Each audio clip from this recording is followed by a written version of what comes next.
Good morning. It's 11:05 a.m. Do you know where your home equity is? Welcome to the Velocity of Money.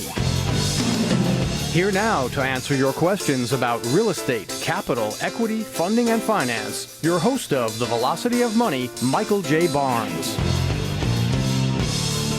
Welcome back to the Velocity of Money. This is Michael J. Barnes, and you're listening to KFNX 1100, Arizona's news talk leader. Don't forget you can listen online streaming at www.1100kfnx.com, and that's streaming 24/7. Also, another thing I really want to point out here is that there's a great show on Friday nights at 9 o'clock.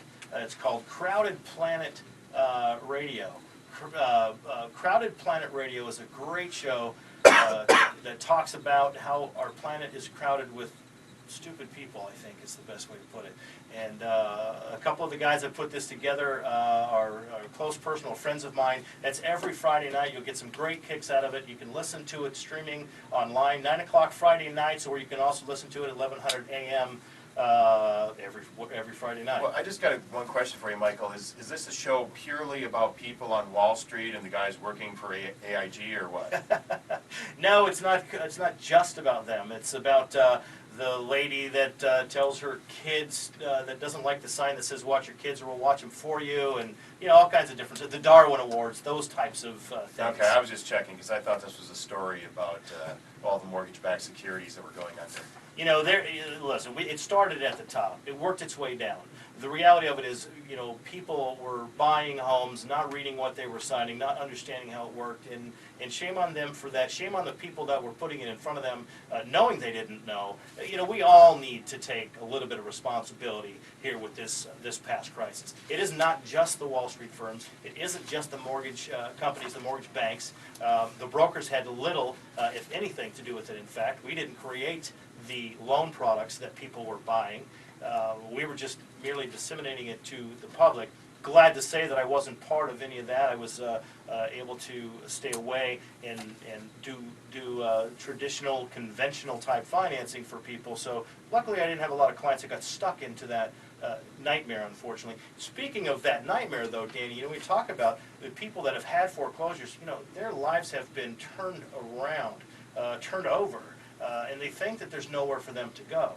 One of the nice things about the Federal Housing Administration loan, the FHA loan, that's the first-time homebuyer type loan, the minimal down payment loan, is 36 months, 3 years after you've had a foreclosure, you will qualify to purchase a home again.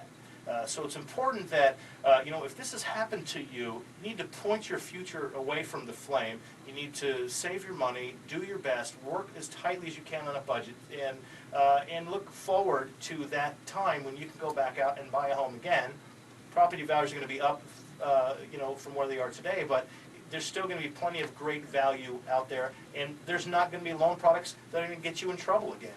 They won't exist. What really caused the great inflation in home values starting in about 2002 is they were just getting crazy. I mean, I won't get into a whole lot of technical stuff about mortgage-backed securities and all that, but the lenders were creating products, selling them off their books, thinking they never had to worry about them again, and they sold trillions of dollars worth of these loans, and those are the ones that are going bad. The ones that were toxic in the first place, the stated incomes, the option arms, all those loans, they're all gone now.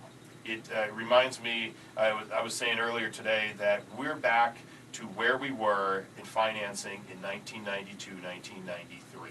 Back when the houses, like we said earlier, a median home price was $75,000. Now, I don't think we're going to go anywhere near that. I think 130, we're getting real close to the bottom of the market. At the bottom. Oh, yeah. And what I was thinking was when I got in the business in 1995, and you were in there about the same time I was, and I remember talking to a guy who comes into our office to sell us these loans. So it's just the very beginning of the really crazy stuff. And he was saying, we can do 70% no-doc loan. And we go, what do you mean? If somebody puts down 30%, they don't have to verify anything. They don't have to verify their employment, their taxes, or anything. And we were absolutely floored by that. By the peak of the market, we were doing 100% no-doc loans. Yeah. if you were breathing, basically, they gave you a loan, and the credit scores didn't have to be that high. I think I saw them as low as like 600.